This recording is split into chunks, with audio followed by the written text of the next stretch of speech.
Miguel, vamos falar um pouco do seu conteúdo de português do teste, tá bom? A gente vai falar de linguagens, variações linguísticas, fonema e letra, frases, orações e período, tá bom?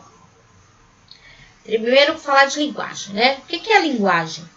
Linguagem é o uso da língua como forma de expressão e comunicação entre as pessoas. Então, a linguagem é o meio pelo qual nós conseguimos nos comunicar, né? E a comunicação só ocorre quando a pessoa que quer emitir a mensagem consegue ser compreendida por quem está recebendo, né? Então, a linguagem não é somente um conjunto de palavras faladas ou escritas, mas também de gestos e imagens. Ou seja, se você falou e foi compreendido, se você fez um gesto e foi compreendido, se você às vezes usou até uma cor, como o semáforo, por exemplo. Né? O semáforo não tem falas, não tem nada escrito, mas é só um conjunto de cores. Mas você sabe o momento que você pode atravessar, e que você tem que ter atenção e que você tem que parar. Houve comunicação, não houve? Apesar de não estar usando nenhuma palavra ali. Agora vamos entender a diferença entre língua e fala. Língua é um tipo de linguagem, é a única modalidade da linguagem baseada em palavras. Por exemplo, nós falamos o português, então a nossa língua é o português, tá? E fala é a realização concreta da língua feita por um indivíduo. Então, quando eu falo, no momento eu estou falando com você, então eu estou realizando aqui o exercício da fala. Eu estou usando a língua, que é o português, que nós dois falamos, e estou me comunicando com você oralmente, então eu estou falando. Você entendeu a diferença de língua e fala? Tipos de linguagem, né? Então, as linguagens, como eu te falei, não são todas iguais, né? A gente tem diferentes tipos e diferentes níveis de linguagem, né? A linguagem, ela pode ser verbal. Quando é que a linguagem é verbal? Quando ela usa as palavras, né? Os códigos escritos, né? Ou falados. Quando é que ela é não verbal? Quando ela utiliza outros meios de comunicação que não são as palavras, né? A linguagem de sinais, como eu falei do semáforo, né? Os sinais de trânsito, mímica, às vezes até um som, né? Também pode ser uma imagem, pode ser também um tipo de linguagem não verbal. Aqui eu coloquei alguns exemplos. Os emojis, que vocês conhecem melhor do que ninguém. A maioria aqui eu não sei nem o que significa, às vezes eu uso até errado.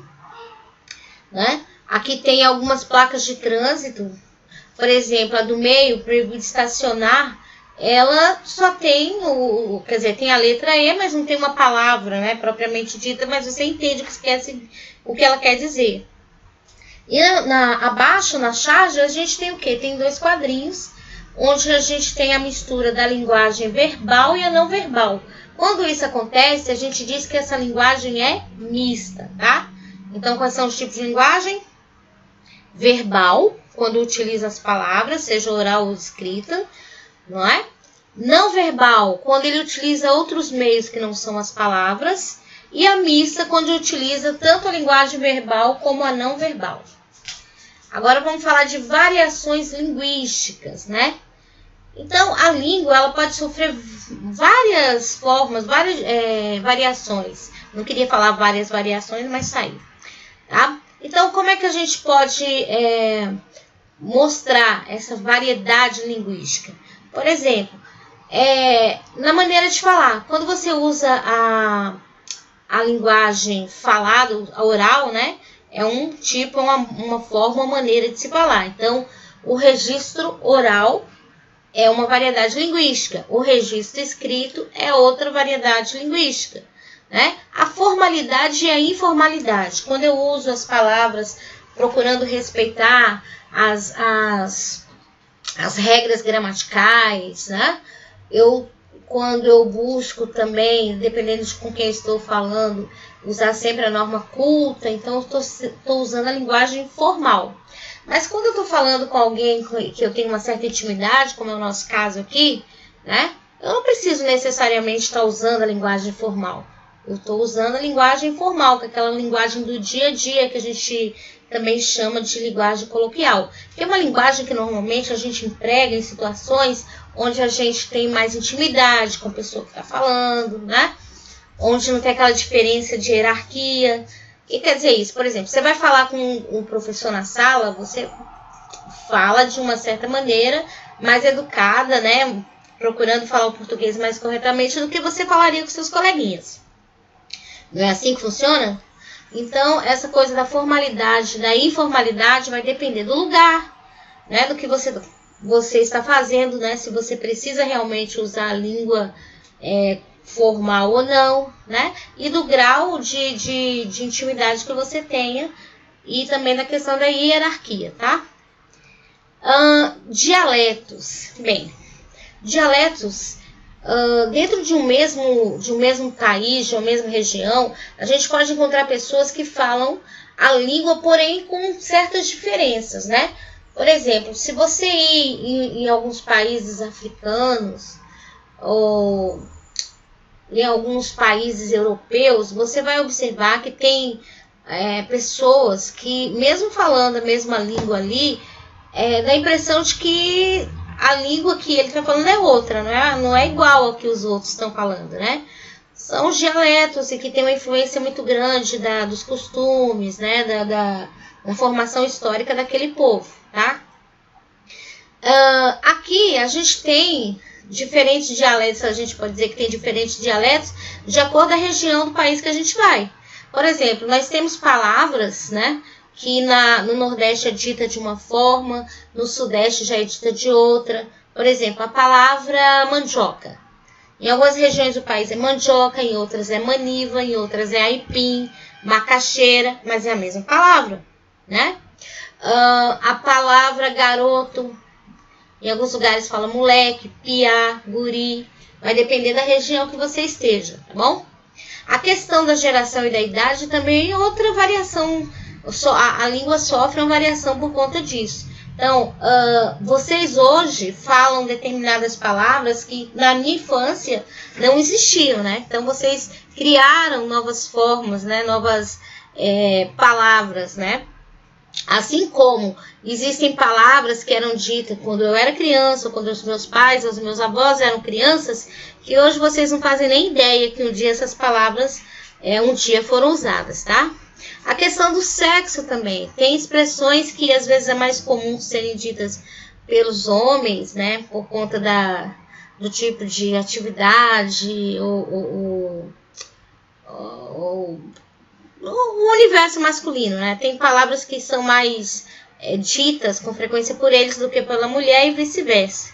É meio sexista essa explicação, mas é isso mesmo. Tem expressões que geralmente são utilizadas no dia a dia mais pelas mulheres e outras são utilizadas no dia a dia mais pelo homem, tá? Não é que existe palavra masculina e palavra feminina, não nesse sentido. É que tem palavras que acabam sendo usadas mais por um sexo do que pelo outro. E a escolaridade, né? Quanto mais você estuda, quanto mais você tem acesso aos livros, né?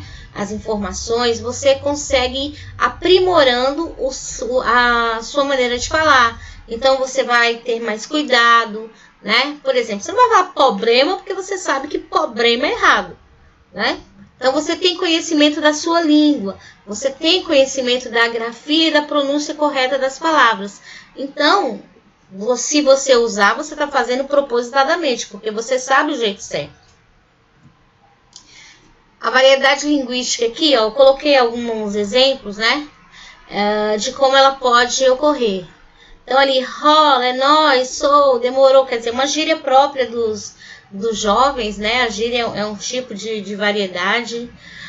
O rapaz da charge aqui, oi, tem problema de nós bater um papo?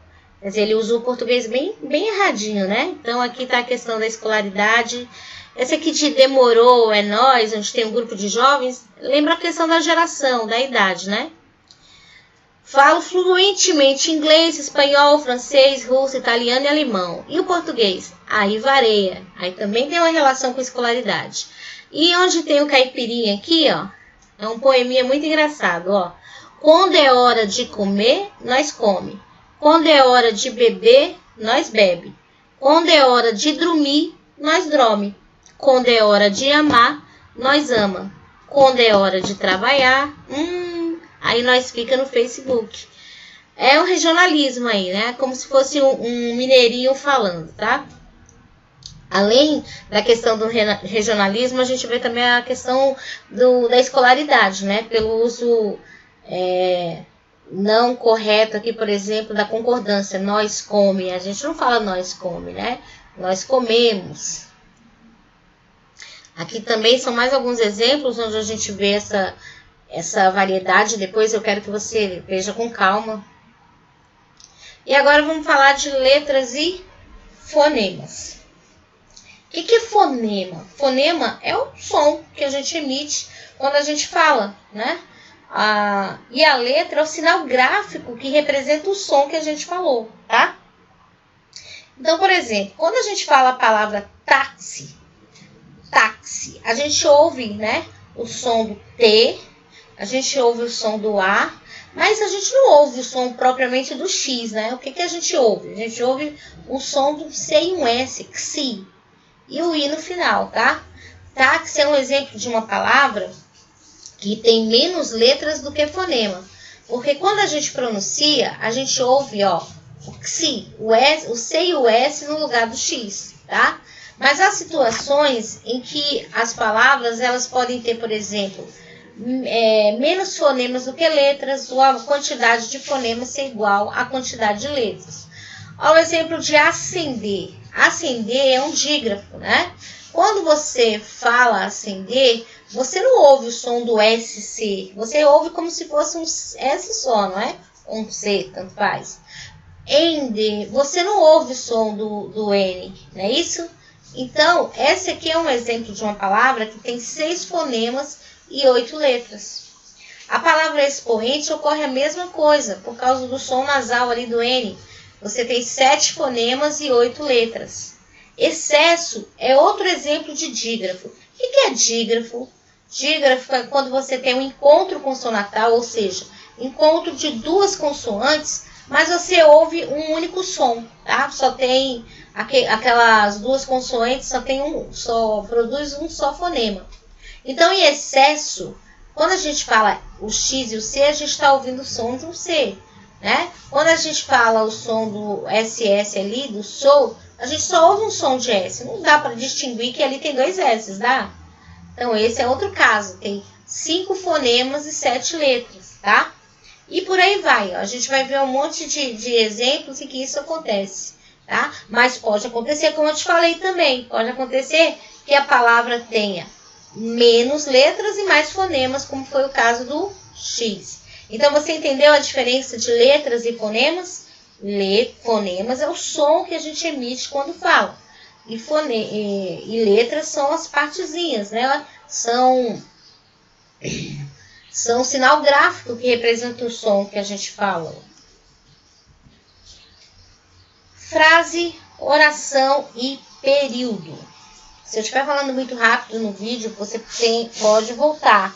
A ideia do vídeo é justamente te ajudar a fazer as atividades que eu sei que os professores estão passando. Eu iria passar também, mas sua mãe me falou que você está recebendo um volume grande de atividade, então eu optei por fazer os vídeos para te ajudar na resolução das atividades.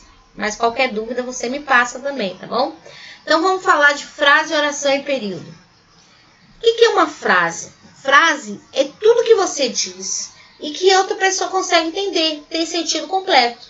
Então, frase é todo enunciado com ou sem verbo que tem sentido completo.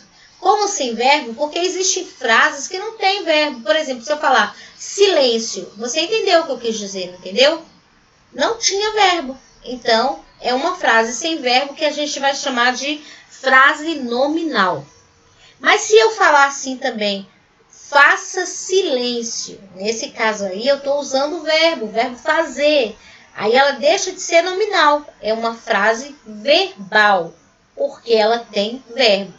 Então, você entendeu que frase é tudo que a gente diz e tem sentido completo? E que a frase, se ela não tiver verbo, ela é chamada de nominal. E se ela tiver verbo, ela é chamada de verbal. A frase verbal, a gente chama também de oração. Na verdade, é mais comum a gente falar oração do que frase verbal, tá? Então, na oração, que é a frase verbal, Aí sempre tem que ter verbo, tá? No exemplo que eu passei aí, ó, a gente tem Maurício chamou o amigo. A gente só tem um verbo ali que é o verbo chamar. Então, é só uma oração. Mas no exemplo de baixo, a gente tem ele pediu que colaborássemos. A gente aqui tem o verbo pedir, que está escrito pediu, e colaborar, que está escrito colaborássemos. Aí a gente tem duas orações, tá? Porque a presença de cada verbo ali está indicando uma nova oração. Você entendeu como funciona? Então, só tem um verbo, uma oração. Mais de um verbo, então também mais de uma oração. A não ser que seja uma locução verbal. O que é uma locução verbal? É quando você tem dois verbos trabalhando em conjunto. A gente vai chamar um verbo de auxiliar e o outro de verbo principal. Por exemplo, vou dar um exemplo aqui. Miguel tinha feito atividade de português. Tinha feito. A gente tem dois verbos aí. Só que eles estão juntinhos. Eu poderia substituir tinha feito por um verbo só. Poderia dizer, Miguel fez atividade de português. Você entendeu? Então, nesse caso aí também é só uma oração. Mas se os verbos vierem separados, aí a gente tem mais de uma. Ele pediu é uma oração. Que colaborássemos é outra oração. Ok? Bem, a de cima, a gente vai chamá-la de período simples. Período é a maneira como a gente organiza essas orações. Como a de cima só tem uma oração, a gente vai chamá-la de período simples. A de baixo, como tem mais de uma oração, a gente vai chamar de período composto. Então, se tiver só uma oração, período simples. Mais de uma oração, período composto. Então, frase, né? Frase é tudo que eu digo e tem sentido completo. Então, estou me comunicando. A frase pode ser verbal e nominal. A frase verbal é chamada de oração. Oração tem verbo, tá? E o verbo vai marcar o predicado. Essa parte você ainda não vai ver mais no ano que vem. É para ver os tipos de predicado. O período é a comunicação completa, né? Período é o conjunto de orações. Se tiver uma só oração, vai ser simples. Se tiver mais de uma oração, a gente vai dizer que ele é composto, ok? Aqui uns exemplos, ó. Que sorvete delicioso. Não tem verbo, né? Então é uma frase, mas é uma frase nominal. Não tem verbo. Mamãe está furiosa. Olha o verbo ali está, tá vendo?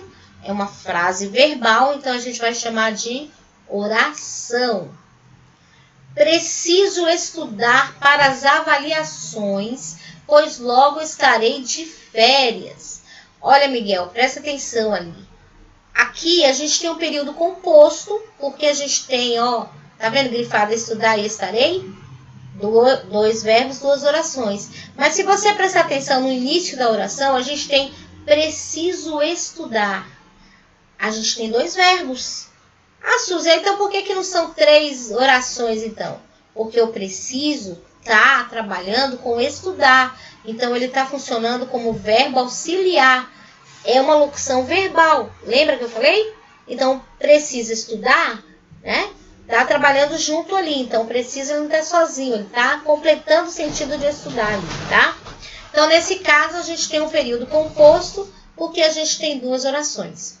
Ficou claro, meu anjo? Eu espero que te ajude para poder estudar aí. Qualquer dúvida ou alguma atividade que tenha passado, me avisa, tá? Para que eu te oriente. Beijo.